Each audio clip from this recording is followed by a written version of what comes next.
पर एक special screen थी जिसको हम लोग बोलते हैं zinc sulphide screen, ZN, zinc sulphide screen. और ये जो जिंक सल्फाइड स्क्रीन होती है ये हेल्प करती है हमें किस चीज़ में हेल्प करती है बेटा?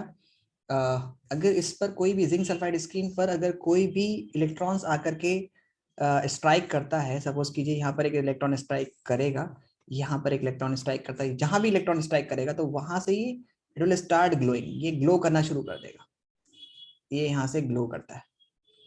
तो ये खास बात होती है जिंक सल्फाइड स्क्रीन की कि when an charge particle stuck on the, तो ये जो है ग्लो करें।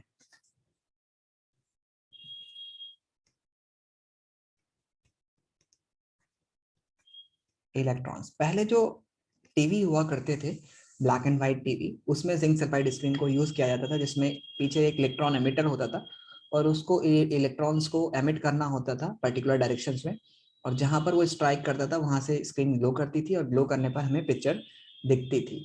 तो यही मेथड इसमें यूज किया गया था। ठीक है, तो वैक्यूम पंप से क्या हमें देखने को मिला कि जब हम लोग बहुत कम एयर में हाई वोल्टेज पास करते हैं, बहुत कम एयर में जब हम लोग हाई वोल्टेज पास करते हैं, तो उस कंडीशन पर बेटा उस कंडीशन पर ये एयर जो होती है ये पोलराइज हो जाती है, यानी मैं बोलूंगा कि इसमें से थोड़ा बहुत इलेक्ट्रिसिटी पास हो सकती है। अभी तो आपने देखा होगा कि अभी इलेक्ट्रिसिटी पास नहीं होती है एयर में, लेकिन अगर हम लोग लो प्रेशर पे कर दे तो वहां पर ये आयनाइजेबल होती है, यानी इट इज मतलब चार्ज कैरी कर सकती है, या चार्ज मैं बोलूंगा सिर्फ आयनाइजेबल होती है, मतलब एयर आयनाइजेबल होती है। तो इसको मैं और अच्छे से तुम्हें दिखाऊंगा, अभी मिनट वेट करो, किस तरह से कैथोड रे एक्सपेरिमेंट किया गया था मैं उसमें दिखाता हूँ आप लोग को, एक minute.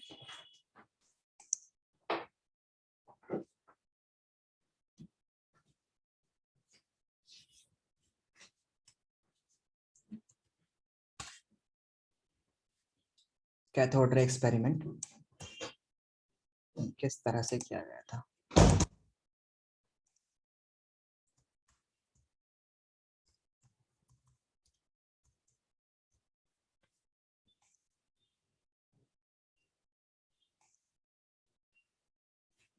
Ever feel like you're being watched?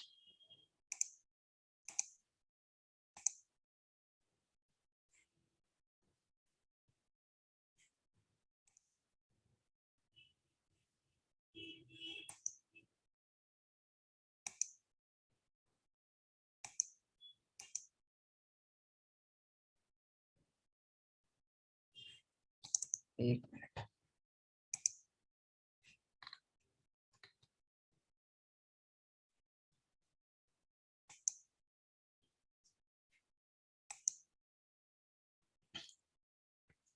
सो ये रही आपकी स्क्रीन पर cathode ray tube. Output of the tube is wait a minute.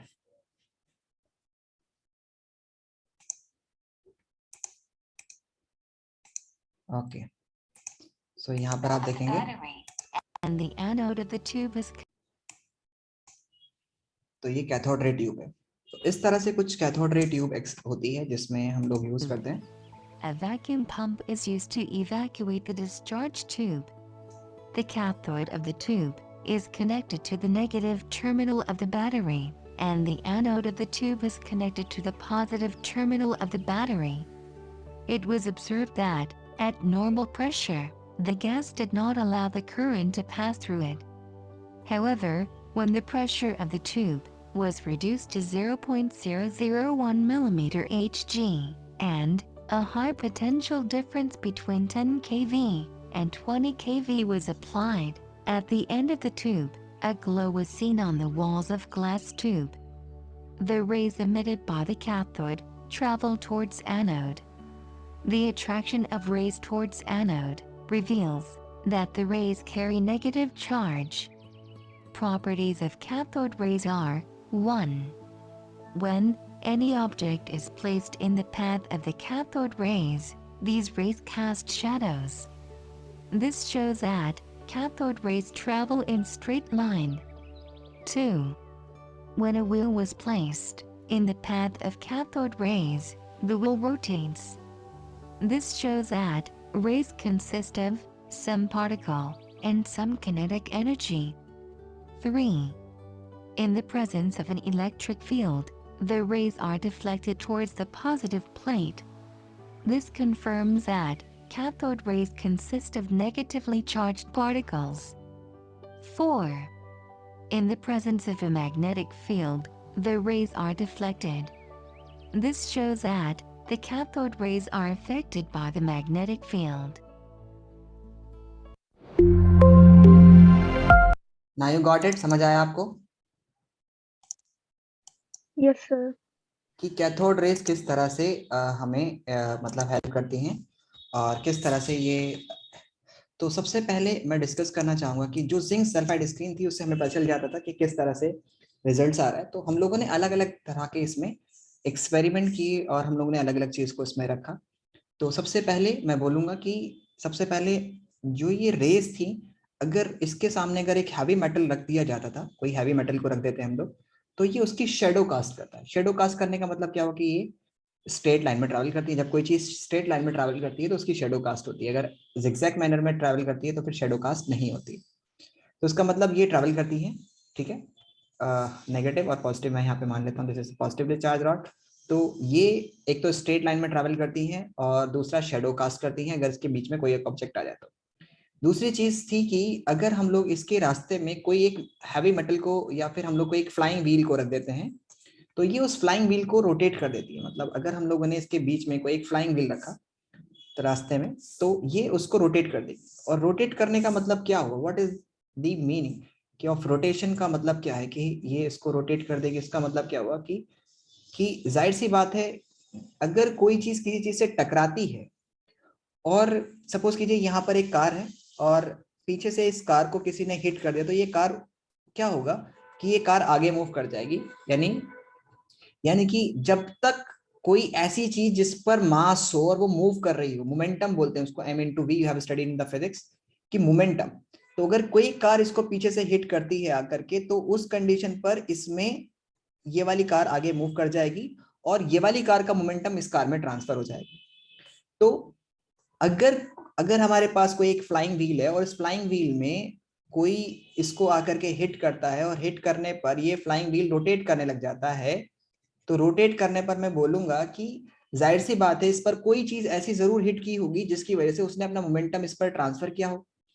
और मोमेंटम ट्रांसफर होने पर क्या होता है कि ये मूव करने लग जाएगा। सपोज कीजिए कि हमारे पास एटम्स है, उसके अंदर इलेक्ट्रॉन्स हैं, या कोई मैं मान लेता हूं, सपोज कीजिए कि एटम्स भी नहीं, हम लोग मान लेते हैं कोई एक सर्कल है, उसमें मैंने छोटे छोटे बॉल्स को रखा है और मैंने इस पर एक स्टोन को हिट किया, तो उस स्टोन ने इसको बॉल को बाहर निकाल दिया। ठीक है, ये कब पॉसिबल है, जब इस स्टोन के पास मास हो और वेलोसिटी हो, क्योंकि ये अपना मोमेंटम इसमें ट्रांसफर करेगा और वो उस मोमेंटम की वजह से बाहर निकल जाएगा।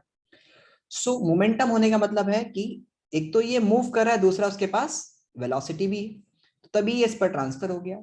तो अपने रास्ते में आने वाली चीज को ये घुमा देता है, यानी रोटेट कर देता है। इसका मतलब हुआ कि इसके पास काइनेटिक एनर्जी भी है। काइनेटिक एनर्जी का मतलब फॉर्मूला होता है हाफ mv²। तो मास है और वेलोसिटी है एंड मोमेंटम भी है क्योंकि, ठीक है। दूसरी बात यह है कि जब हम लोग इसको किसी एक किसी एक इलेक्ट्रोस्टैटिक फील्ड, यानी किसी एक दो इलेक्ट्रोड्स हमने ले ली, यहाँ पर सपोज कीजिए कि मैंने इसको एक पॉजिटिवली चार्ज रॉड ले ली है यहाँ पर, और यहाँ पर मैंने एक नेगेटिवली चार्ज रॉड ले ली है। तो these electrons will start in the presence of electric field या इलेक्ट्रॉड्स की प्रेजेंस में ये कोई एक पर्टिकुलर बिहेवियर शो करती है। वो बिहेवियर क्या है कि ये किसी एक पर्टिकुलर डायरेक्शन में मूव कर जाएंगे, they will start moving toward the positively charge, क्योंकि इससे क्या पता चलता है कि ये negatively charge in the presence of, तो ये नेगेटिवली चार्ज मतलब पॉजिटिव चार्ज की रॉड की तरफ कोई चीज क्यों डिफ्लेक्ट हो रही है, इसका सिंपल सा मतलब हुआ क्योंकि ये नेगेटिवली चार्ज है, इसलिए ये मूव कर रही है पॉजिटिव टर्मिनल की तरफ और नेगेटिव की वजह से ये रिपेल कर रही है। समझ आया? Yes sir. ओके।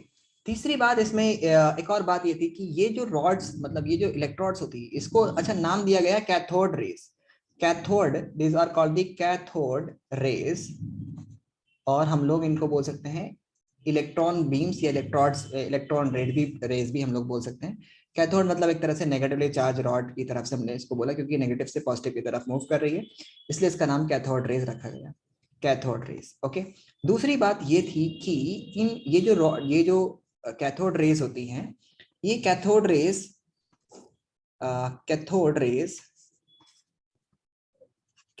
रेज जो होती हैं, ठीक है, ये nature of electrodes and gas taken in the tube पर इंडिपेंडेंट होती है।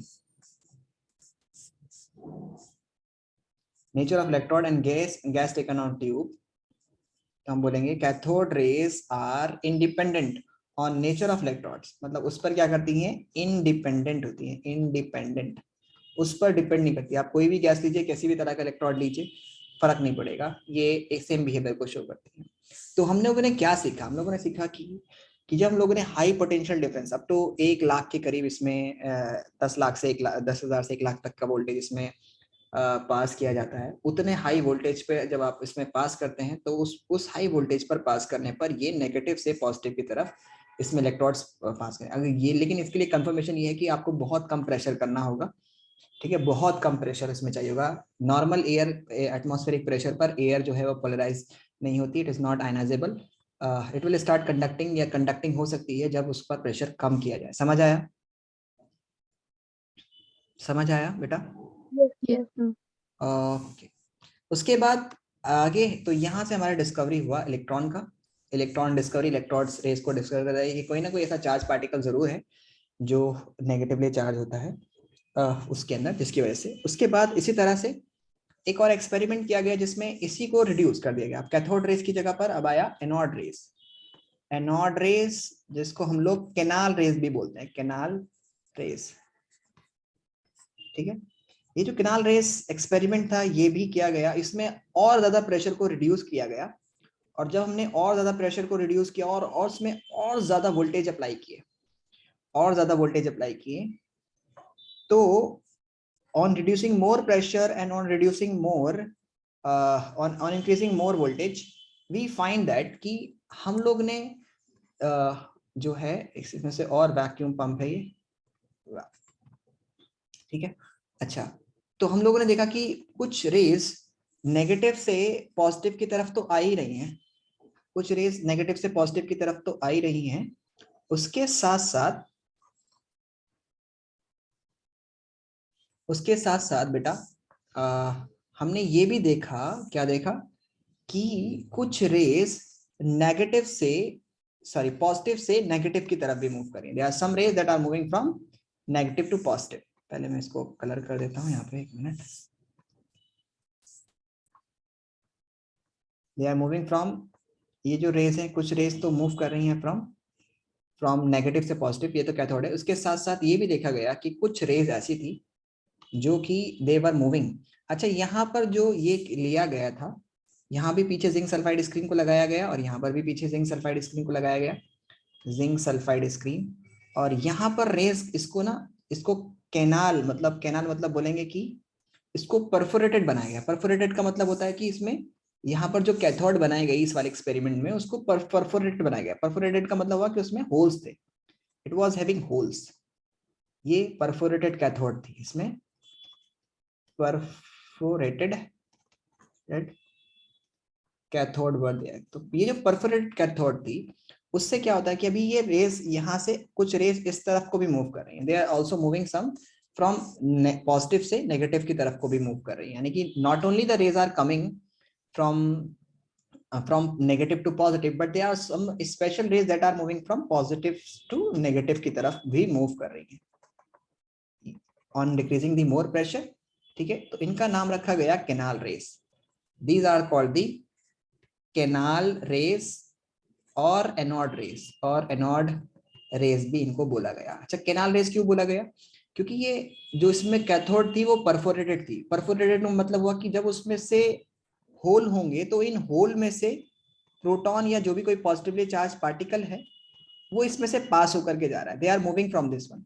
तो ये कैनाल, एक तरह से कैनाल या टनल की तरह बोल सकते हो कि टनल से पास होकर के जा रहे हैं, और फिर वो बाहर इस तरह से निकल रहे हैं, और वो स्ट्राइक कर रहे हैं जिंक सल्फाइड स्क्रीन को। समझ आया?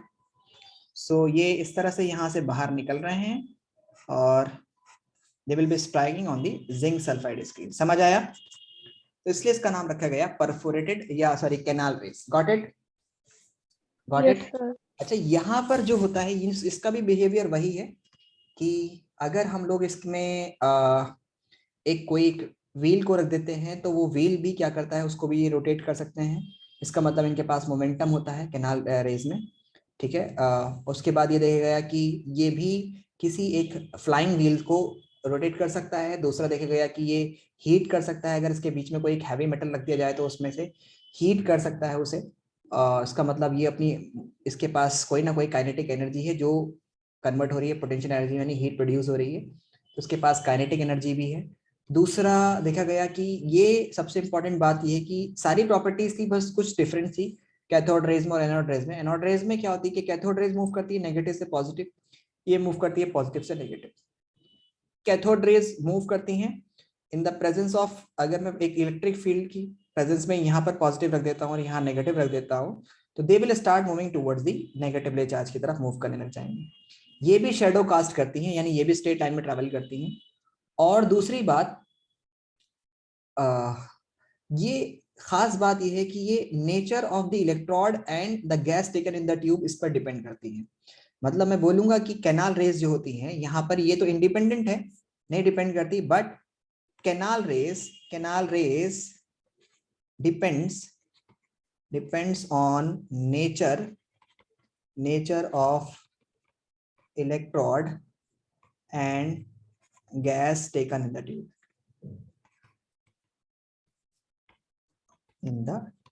समझ आया? समझ आया? Yes, sir. Yes, ये sir. इस पर डिपेंड करती है। तो एक बार हम लोग इसको देख लेते हैं किस तरह से कैनाल रेस का एक्सपेरिमेंट किया गया था, उसको एक बार हम लोग देख लेते हैं।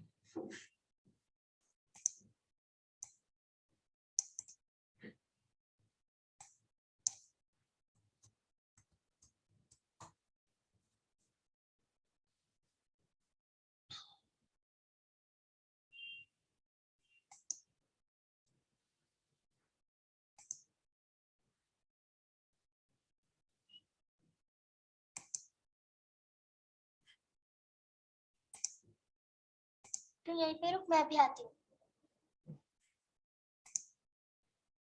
Objective: to know the discovery of protons.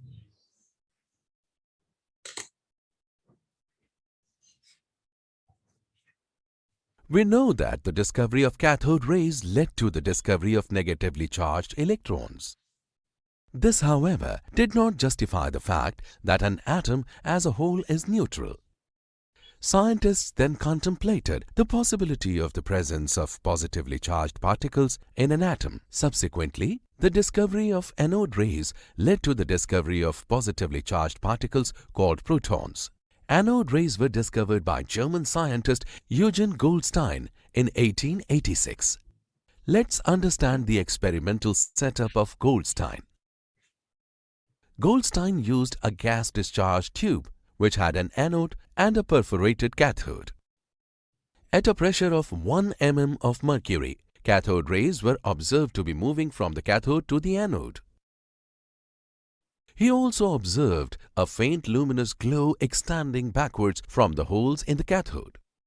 He called these rays as anode rays as they traveled in a direction opposite to that of cathode rays. As these rays passed through the holes or channels in the cathode, these rays were also called canal rays or channel rays.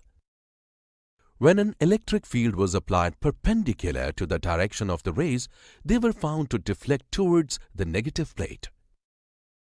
Similarly, in the presence of a magnetic field, they were found to deflect towards south pole of the magnet. Hence, these rays were believed to consist of positively charged ions. How are these ions formed? Electrons coming from the cathode collide with the atoms of the gas in the discharge tube, causing the atoms to lose electrons and become positively charged ions. These ions, by virtue of their positive charge, travel away from the anode and pass through the holes of the cathode. Is the E by M ratio for different anode ray particles the same? Let's find out from the following table. It is clear from the table that the charge to mass ratio E by m is different for different ions. It was also found that hydrogen has the highest E by m ratio. Hence, hydrogen gas was found to produce the lightest and smallest positively charged ion. This smallest positively charged particle was termed as proton. The magnitude of the charge on the proton was found to be the same as that of electrons, but the charge on it was positive. That is plus 1.60 2 into 10 raised to the power of minus 19 coulombs. The mass of proton was found to be same as that of hydrogen. Now you got it, समझ आया? Yes, sir. कि किस तरह से proton की discovery हुई? Proton की discovery यहाँ पर मतलब सवाल ये था कि अगर कोई नेगेटिवली चार्ज स्पीशीज हो सकती है तो जाहिर सी बात है कोई पॉजिटिवली चार्ज स्पीशीज भी जरूर होगी, क्योंकि नेगेटिवली चार्ज स्पीशीज है तो जाहिर सी बात है पॉजिटिवली चार्ज स्पीशीज भी होनी चाहिए, क्योंकि एटम जो होता है वो इलेक्ट्रिकली न्यूट्रल होता है अदरवाइज। तो अगर हमने नेगेटिवली कोई चीज ढूंढ ली है तो फिर पॉजिटिवली चार्ज भी हमारे पास होना चाहिए। तो इस तरह से मैं बोलूंगा कि ये डिस्कवर कर दिया गया और ये डिस्कवर्ड हुआ। प्रोटॉन का भी डिस्कवरी हुई, गोल्डस्टीन ने डिस्कवर किया। ठीक है, उसके बाद सबसे पहले मतलब फिर साइंटिस्ट को लगा कि क्या ऐसा, अच्छा ठीक है नेगेटिव पॉजिटिव चार्ज हैं तो फिर मान लिया कि ये सब एटॉमिक पार्टिकल्स है एटम्स के, तो फिर ऐसी क्या चीज है जिसकी वजह से मतलब ये किस तरह से अरेंज है एटम्स के अंदर, उसको देखने के लिए मतलब बहुत ज्यादा लोगों में वो आई। तो मैंने मान लिया कि ये मतलब लोगों में क्या मतलब साइंटिस्ट लोगों को लगा कि अब ये एटम्स और किस तरह से ये अरेंज्ड है। तो उस वक्त एक साइंटिस्ट थे जे थॉमसन, उन्होंने एक बहुत मतलब अपने टाइम का एक अच्छा मॉडल दिया एटम का, स्ट्रक्चर ऑफ एटम का। सबसे पहला मॉडल यही है एटम का, जिसको हम लोगों ने जे थॉमसन मॉडल बोलते हैं। तो यहाँ पर ये नेगेटिवली चार्ज स्पीशीज है, सॉरी पॉजिटिवली चार्ज स्पीशीज है, नहीं नेगेटिव है, ओके नेगेटिव नेगेटिव नेगेटिव। क्योंकि एटम इलेक्ट्रिकली न्यूट्रल होता है तो उन्होंने कहा कि कुछ इस तरह से एटम जो है वो एक पॉजिटिवली चार्ज, और इसकी वजह से उनको ना स्पेशल नोबेल प्राइज भी मिल गया था। इस मॉडल की वजह से उनको नोबेल प्राइज मिल चुका था, जबकि ये मॉडल एकदम गलत था। तो उन्होंने क्या कहा और मतलब क्या मतलब इस मॉडल को दिया, इस मॉडल को हम लोग वाटरमेलन मॉडल भी बोलते हैं या प्लम पुडिंग मॉडल भी बोलते हैं। ठीक है, सो क्या था ये समझने की कोशिश करते हैं। तो वाटर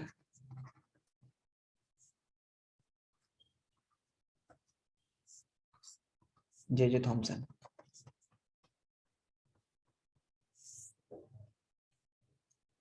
तो इसमें उन्होंने कहा कि जो एटम्स होते हैं इन एन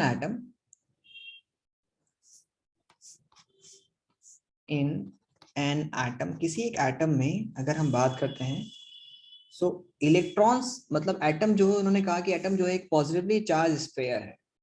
एटम जो है वो एक पॉजिटिवली चार्ज स्फीयर है, मतलब मान लेते हैं कि ये पूरा एक पॉजिटिवली चार्ज रेड बॉडी का, रेड कलर का ये वो है। ठीक है, इसमें ये सब पूरा रेड रेड रेड पोर्शन जो है वो पॉजिटिवली चार्ज स्फीयर है, और उसके अंदर जो इलेक्ट्रॉन्स हैं वो एम्बेडेड है। और इस तरह से कि टोटल पॉजिटिव चार्ज जो स्फीयर का है और जो इलेक्ट्रॉन का टोटल नेगेटिव चार्ज है वो आपस में इक्वल है। ठीक है, तो उन्होंने क्या कहा, उन्होंने कहा कि atom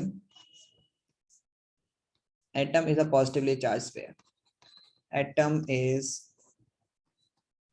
positively charged spheres and electrons are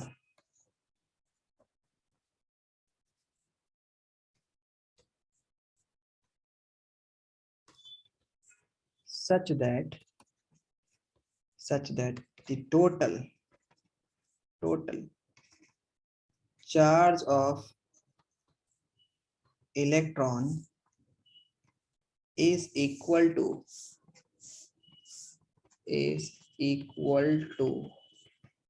total charge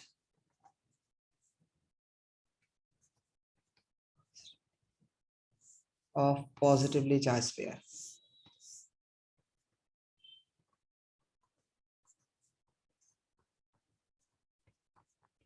समझ आया?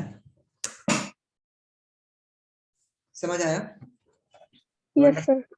तो इस तरह से वाटरमेलन मॉडल या प्लम पुडिंग मॉडल का वो हुआ। उसके बाद बहुत सारे ड्रॉबैक आई। ड्रॉबैक ये थी कि मतलब उन्होंने एटम जो है इलेक्ट्रिकली न्यूट्रल बताया, तो एटम को इलेक्ट्रिकली न्यूट्रल कैसे कहा गया कि टोटल चार्ज ऑफ एटम जो होता है, मतलब इलेक्ट्रॉन जो प्रोड्यूस करेंगे वो इक्वल होगा total positive charge produce by the sphere, यानी स्फीयर का जो टोटल पॉजिटिव चार्ज होगा उसकी वजह से जो पॉजिटिव चार्ज प्रोड्यूस हो रहा है और इलेक्ट्रॉन का टोटल नेगेटिव चार्ज अगर ऐड कर ले तो वो बराबर होगा। तो उन्होंने बोला hence atom is electrically neutral। Atom जो है वो इलेक्ट्रिकली न्यूट्रल होगा। ओके, उसके बाद क्या होता है, उसके बाद आते हैं रदरफोर्ड। एक बार हम लोग थॉमसन का भी प्लम पुडिंग मॉडल देख लेते हैं।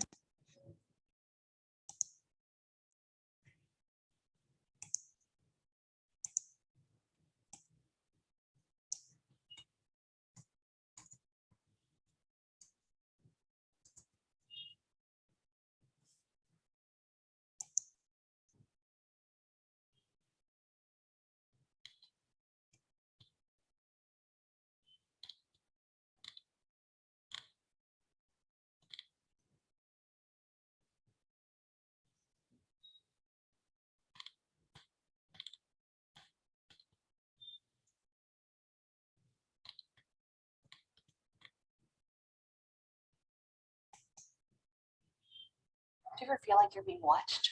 You are. The brow.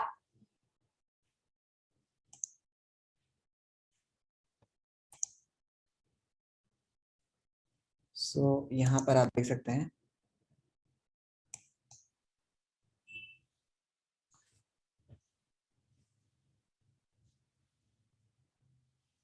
कुछ Scientists to explain the distribution of these charged particles in an atom.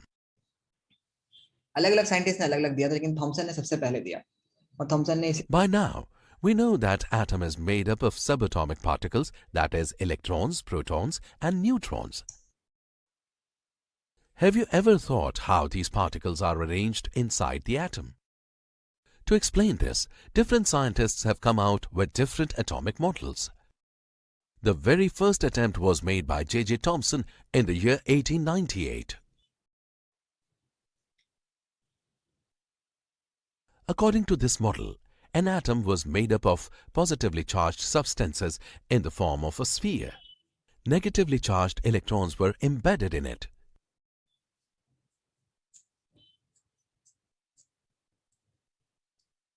Just like plums or raisins in pudding or seeds in a watermelon. Hence, this model of atom is also called as plum pudding model or raisin pudding model or watermelon model. Although this model could successfully explain the overall समझ आया? Yes, sir. तो इस तरह से हमारे पास अलग अलग तरह से एटम्स की वो हुआ और इस तरह से हम लोगों ने देखा कि किस तरह से वाटरमेलन मॉडल हुआ हमारा या प्लम पुडिंग मॉडल हमारा। सो उसमें किस तरह से जो है एटम्स उसने बताया थॉमसन ने कि किस तरह से ये एटम्स में इलेक्ट्रॉन और प्रोटॉन अरेंज होते हैं। ठीक है, उसके बाद आता है हमारे पास नेक्स्ट आता है रदरफोर्ड मॉडल। इसकी ड्रॉबैक क्या थी? ड्रॉबैक ये थी कि पहले हम लोग को उसको समझने के लिए ना रदरफोर्ड का मॉडल समझना पड़ेगा, उसके बाद हम लोग इसकी ड्रॉबैक पर आएंगे। समझ आया? Yes, sir. तो रदरफोर्ड मॉडल की अगर हम बात करते हैं तो रदरफोर्ड मॉडल में क्या हुआ कि रदरफोर्ड इस चक्कर में लगे हुए थे। देखते हैं अब क्या किया रदरफोर्ड ने। एटॉमिक मॉडल,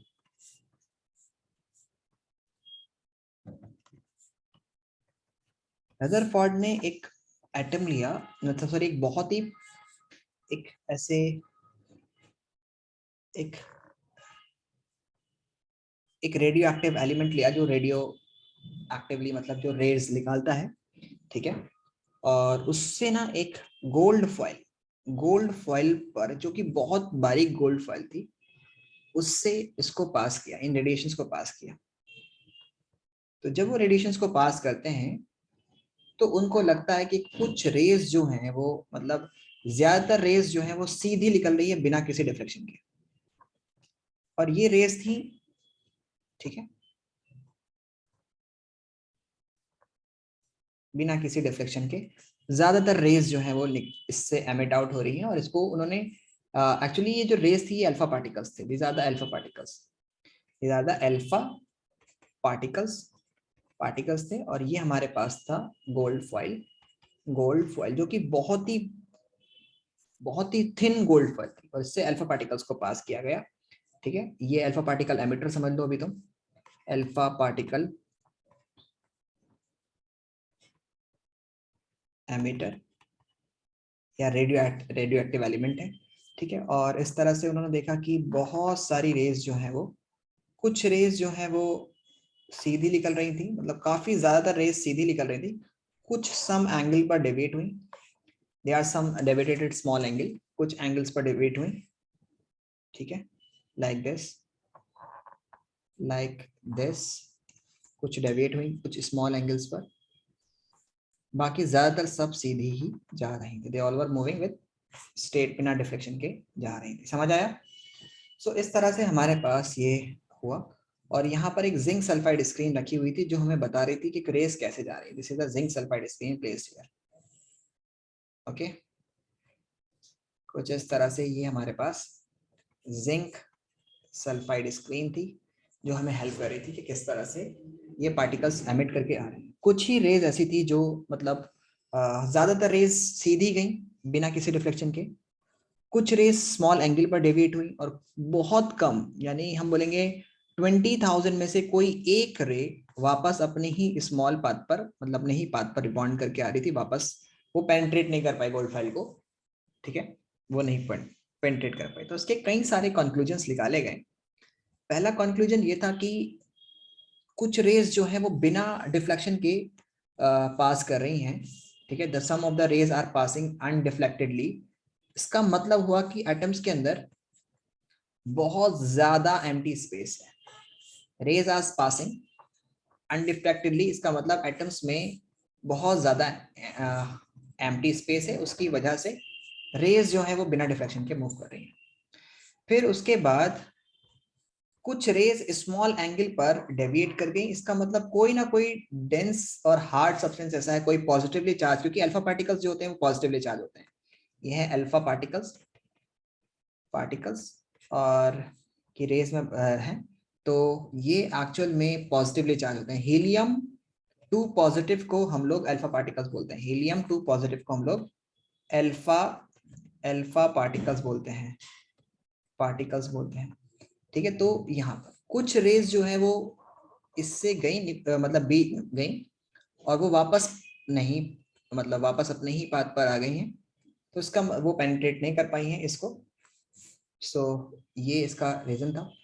तो कुछ रेज स्मॉल एंगल पर डेविएट हो गई, तो इससे उसने कई सारे कंक्लूजन निकाले कि बहुत सारी रेज जो है वो बिना डिफ्लेक्शन के चली गई, बिना किसी उसके। तो उसका मतलब हुआ कि atom has a large of empty, मतलब lot of empty space. Atom के पास जो है बहुत ज्यादा खाली जगह होती है, इसलिए बहुत सारी रेज बिना किसी डिफ्लेक्शन के चली गई। फिर उसके बाद बोला गया कुछ रेज जो है वो स्मॉल डिफ्लेक्शन से मूव कर गई, कि there is some positively charge thing present in the atom, जिसकी वजह से अल्फा पार्टिकल डिफ्लेक्ट हो रहे हैं, क्योंकि पॉजिटिवली चार्ज जब पॉजिटिव की तरफ जाएगा तो वो रिपेल करेगा। ठीक है, इसलिए वो रिपेल कर रहे हैं वहां से, और बहुत कम रेज जो हैं वो वापस अपने ही पाथ पर आ गई, वो पेनिट्रेट नहीं कर पाई। इसका मतलब हुआ कि there is something very hard and dense present in the atom.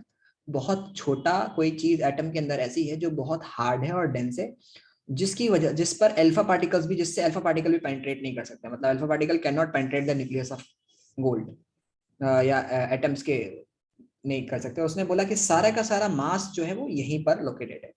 तो एक बार हम लोग रदरफोर्ड का मॉडल देख लेते हैं, फिर उसके बारे में इसको लिखेंगे क्या क्या इसकी बात थी। ओके, तो let's check.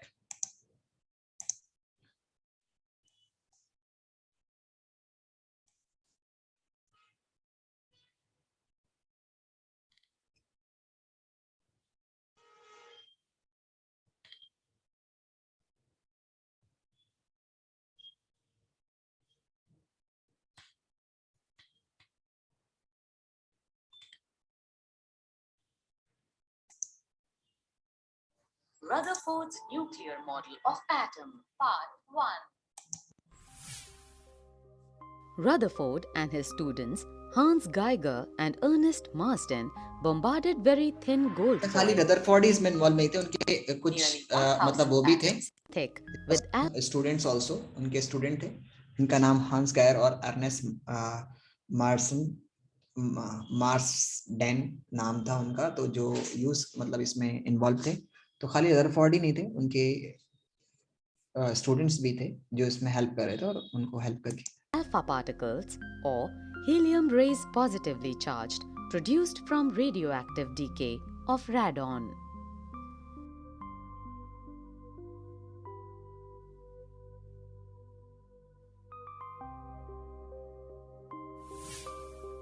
Rutherford's famous alpha particle scattering experiment. A stream of high-energy alpha particles from a radioactive source was directed at a thin foil, thickness less than 100 nanometer of gold metal.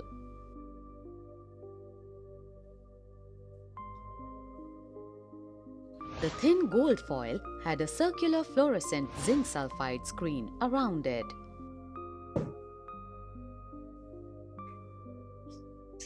Whenever alpha particles struck the screen, a tiny flash of light was produced at that point.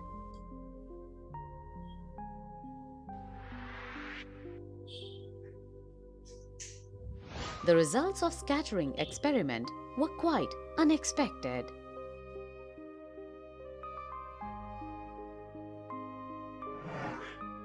If Thomson's plum pudding model was to be accurate, the big alpha particles should have passed through the gold foil with only a few minor deflections. This is because the alpha particles are heavy and the charge in the plum pudding model is widely spread. However, the actual results surprised Rutherford.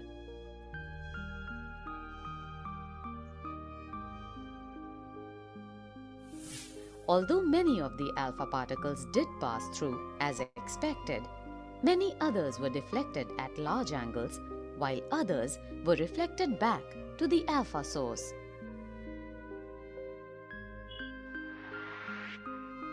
It was observed that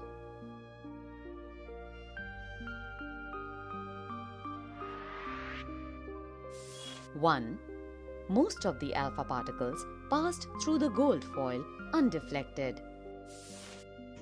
2.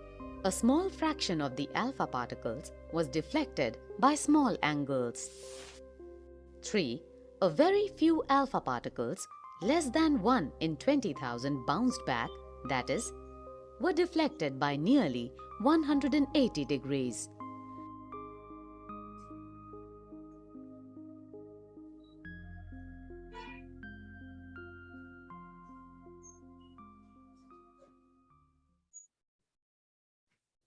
समझ आया?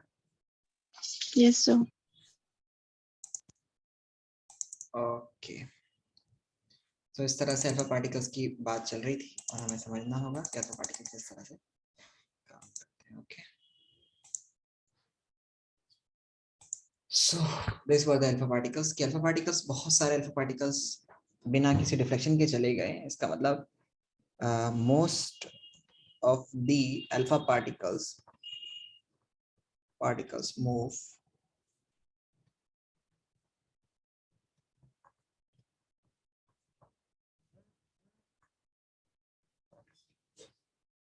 atoms has large empty space। Atoms में बहुत ज्यादा large empty space होता है। उसके बाद ये फर्स्ट पॉइंट हो गया। सेकंड पॉइंट था हमारे पास कि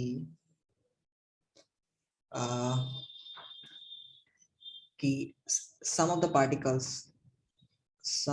particles deflected small angles. It means that there is some positive charge particles through which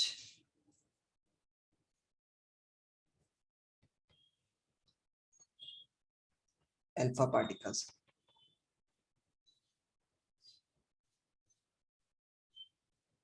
are deflected. उसके बाद लास्ट का पॉइंट था third, that there is some hard and dense substance present in the atom. कुछ hard या dense substance present है atom में, ठीक है। मतलब कुछ कंक्लूजन पहले लिख देते हैं हम लोग कि क्या था जिसकी वजह से उसने जवाब दिया था ये वाला। ओके, तो some alpha particles are deflected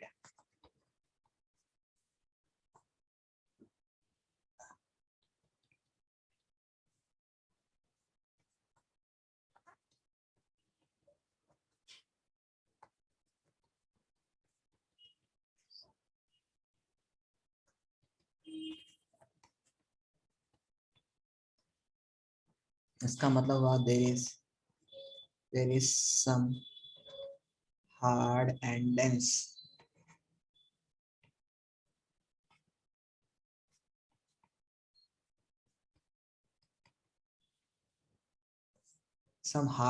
substance present in the atom. कुछ हार्ड या डेंस सब्सटेंस है एटम में through which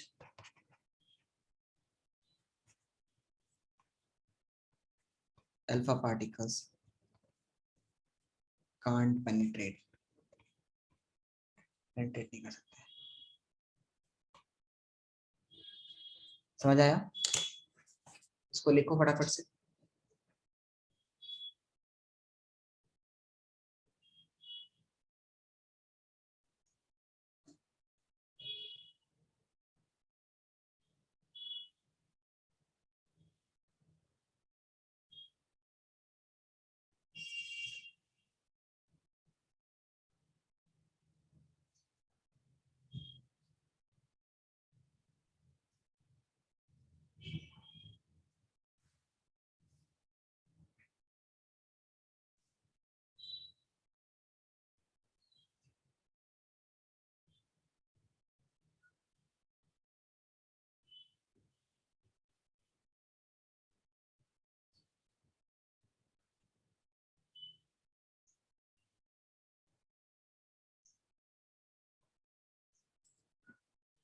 Done?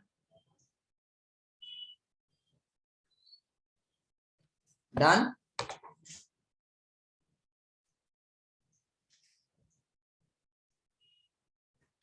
समझ आया? Yes, sir. तो रदरफोर्ड का मॉडल इसलिए रिजेक्ट कर दिया गया था क्योंकि वो जो रीजंस थे रदरफोर्ड के उसका जवाब नहीं दे पाए थे कि क्यों अल्फा पार्टिकल्स अगर सब में सेम यूनिफॉर्मली डिस्ट्रीब्यूशन था चार्ज का थॉमसन के मॉडल के अकॉर्डिंग, तो फिर मतलब थॉमसन के मॉडल के अकॉर्डिंग अगर सब में सेम चार्ज डिस्ट्रीब्यूशन था तो फिर ये रदरफोर्ड के जो अल्फा पार्टिकल डिफ्लेक्शन था इसको वो नहीं से एक्सप्लेन कर पाया था, तो इस वजह से उसके मॉडल को डिफ्लेक्ट कर दिया गया था। फिर रदरफोर्ड ने अपना मॉडल दिया था, तो वो मॉडल भी हम लोग अगली क्लास में पढ़ेंगे। मैं आपको नोट्स भेज दूंगा, यहाँ तक आप अच्छे से कैथोड रेज वगैरह और ये सब चीज़ें आप अच्छे से पढ़िएगा। उनके डिफ्लेक्शंस मैं आपको नोट्स अगली क्लास में दे दूंगा। ओके, और I will mail you structure of atom के कि कैथोड रेज एनोड रेज कैसे हुई और डिस्कवरी कैसे हुई, और कैथोड रेज और एनोड रेज में क्या क्या डिफरेंसेस हैं, और थॉमसन का मॉडल और उसकी ड्रॉबैक, रदरफोर्ड का मॉडल, उसके कंक्लूजन्स और उसके जो रिजल्ट्स थे वो आपको याद होने चाहिए। तो इतना ही।